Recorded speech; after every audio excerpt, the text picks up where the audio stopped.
उस परम तत्व को जाने बिना जन्म मरण की पीड़ा से बचने का कोई दूसरा रास्ता है ही नहीं। इसलिए मित्रों, उसको ढूंढना ही जीवन का परम लक्ष्य है। खाना पीना सोना ये तो देह धर्म है, शरीर यात्रा के साधन हैं। मां की मनुष्य जीवन का परम लक्ष्य तो वो जगत में छुपे जगदीश को जानना है। जीवस्य तत्व जिज्ञासा। और ये मत सोचना बुढ़ापे में बैठ के माला लेके फिर भजन करके जान लेंगे। अरे बुढ़ापा आएगा, किसने देखा? कोई गारंटी कार्ड है तुम्हारे पास कि 100 साल तक ही जिंदा रहोगे? 1 मिनट का तो भरोसा नहीं, 1 क्षण का पता नहीं। इसलिए बुद्धिमान वही है जो कुमारावस्था से ही भगवत भजन में लग जाए। कौमार आचरेत प्राज्ञो धर्मान भागवताने। बुद्धिमान वही है जो होश संभालते ही हरि को जानने में जुट जाए, क्योंकि उसको जानना ही जीवन का परम लक्ष्य है। बुढ़ापे के भरोसे मत रहना। विद्यार्थी बोले, प्रहलाद हमने तो ऐसा ही सुना है कि जो बुढ़े हो जाते हैं वो बैठे बैठे माला सटकाने लग जाते हैं। हमारी उम्र तो मौज मस्ती की, खेलने कूदने की है, तुम अभी से भजन की बात कर रहे हो, सिखा रहे हो। प्रहलाद जी बोले, मित्रों ये बताओ तुम अपनी उम्र कितनी मानते हो? बोले 100 साल। बोले चलो हमने भी मान ली तुम 100 साल जिंदा रहोगे, पर रात तो सोने में ही बिता देते हो ना। इसका मतलब तुम्हारी आधी उम्र सोने में गई, 50 साल सोने में गए। अब प्रारंभ की अबोध अवस्था में ज्ञान कुछ होता नहीं, और 20 वर्ष की उम्र अज्ञानता में मौज मस्ती में ही तुमने लुटा दी, सो बचे 30। अब 80 के बाद के जो 20 वर्ष हैं उनको पहले ही निकाल दो हिसाब से, क्योंकि 80 के बाद पहले तो बचोगे नहीं, और बच भी गई तो कुछ का मतलब के रहोगे नहीं। शरीर में इतनी समस्याएं खड़ी हो जाएंगी कि उन समस्याओं को ही निपटाने में 24 घंटे लगे रहोगे। भजन के लिए फुर्सत कहां होगी तुम्हारे पास? तो जिंदगी जब तक रहेगी फुर्सत न होगी काम से। कुछ समय ऐसा निकालो, प्रेम कर लो राम से। प्रहलाद जी से मित्रों ने कहा, प्रहलाद भैया बात तू बड़ी जोरदार कहता है, पर जो हमारे गुरुजी ने आज तक कभी नहीं सिखाया वो तू कहां से सीख गया भैया प्रहलाद? ये हमारी समझ में नहीं आता। वही गुरुजी तुम्हारे, वही हमारे, वही विद्यालय तुम्हारा, वही हमारा, तो तुम कहां से सीखे? प्रहलाद जी बोले, सुनो, जब मैं मां के पेट में था तो हम दैत्यों के ऊपर देवताओं ने आक्रमण कर लिया और मेरी मां को बंदी बना दिया। प्रहलाद जी कहते हैं, मैं अपनी मां के पेट में था और देवराज इंद्र ने आक्रमण करके मेरी मां का हरण कर लिया। मेरी मां खूब रोने लगी, बचाओ बचाओ। इतने में देवर्षि नारद सामने आ गए। उन्होंने इंद्र को बहुत डांटा, तुम्हें शर्म नहीं आती? देवताओं के राजा हो और एक गर्भवती स्त्री का अपहरण कर रहे हो। इंद्र ने कहा, महाराज माफ कीजिए, मेरे मन में इस देवी के प्रति कोई कुभाव नहीं है। मैं तो इसलिए पकड़ के ले जा रहा हूं कि एक हिरण्यकश्यप से तो हम वैसे ही परेशान हैं, अब इसका एक बेटा और होने वाला है, वो भी आतंक फैलाएगा। तो मैं सोचता हूं कि इस देवी के गर्भ का जन्म होते ही इसे मार डालूं, इसके बच्चे को मार दूं और इसे छोड़ दूंगा।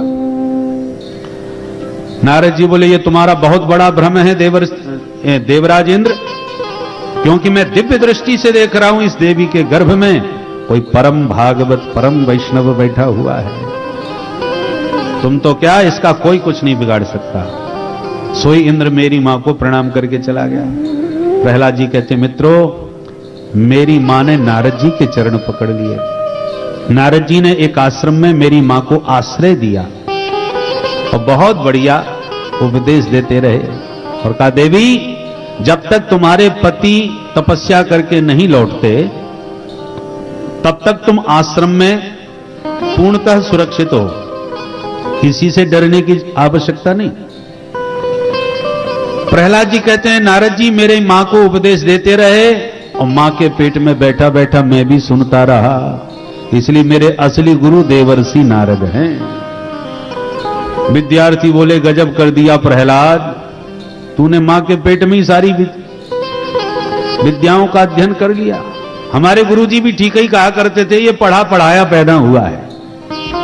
बारे प्रहलाद, तू मैया के पेट में ही पढ़ लिख के आ गया।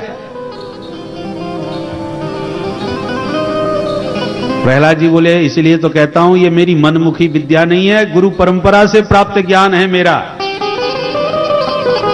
जो ज्ञान जितना परंपरा, प्राचीन परंपरा से प्राप्त होगा, वह उतना ही सुव्यवस्थित, सुरक्षित और प्रामाणिक होगा। इसलिए हमारे यहां परंपराओं का बड़ा आदर होता है। मनमुखी ज्ञान, मनमुखी बातों का कोई महत्व नहीं होता हमारे यहां। तस्मात् शास्त्रम प्रमाणम, शास्त्र की बात का प्रमाण होना चाहिए, शास्त्र सम्मत चर्चा होनी चाहिए।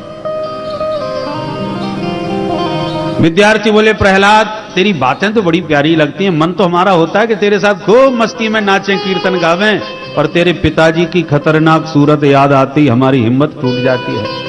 प्रहलाद जी बोले, मेरे पिता से तो डर लगता है, और उस परम पिता जगत पिता से नहीं डरते। अरे मित्रों, वो जगत पिता सिर्फ मेरा पिता नहीं, समस्त जीवों का वह परम पिता है, हम सबका स्वामी है।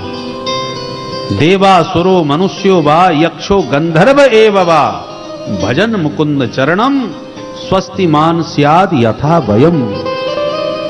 जो भी उसका भजन करता है वो उन्हीं पर कृपा करते हैं, चाहे वो दैत्य हो, दानव हो, राक्षस हो, कोई भी हो।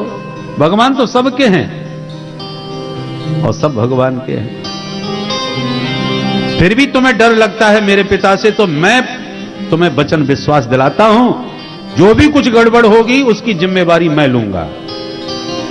तुम एक बार मेरे साथ मेरे प्रभु का नाम कीर्तन गा के देखो, कितना आनंद आता है। विद्यार्थी आप उसमें बोले, अब जो होगा सो देखा जाएगा, प्रहलाद हम तेरे साथ।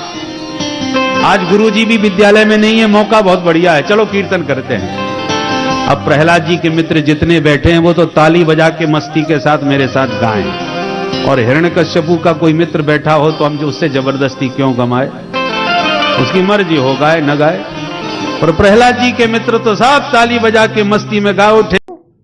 आज महाराज जी ने हम सभी लोगों को बहुत ही उत्तम एवं शिक्षाप्रद कथा सुनाई है। आशा करता हूँ यह शिक्षाप्रद उत्तम कथा आप लोगों को अवश्य पसंद आई होगी, और हम सभी लोग इस कथा से कुछ न कुछ शिक्षा ग्रहण करके अपने जीवन को सुखी एवं सामर्थ्य बनाने का प्रयास करेंगे।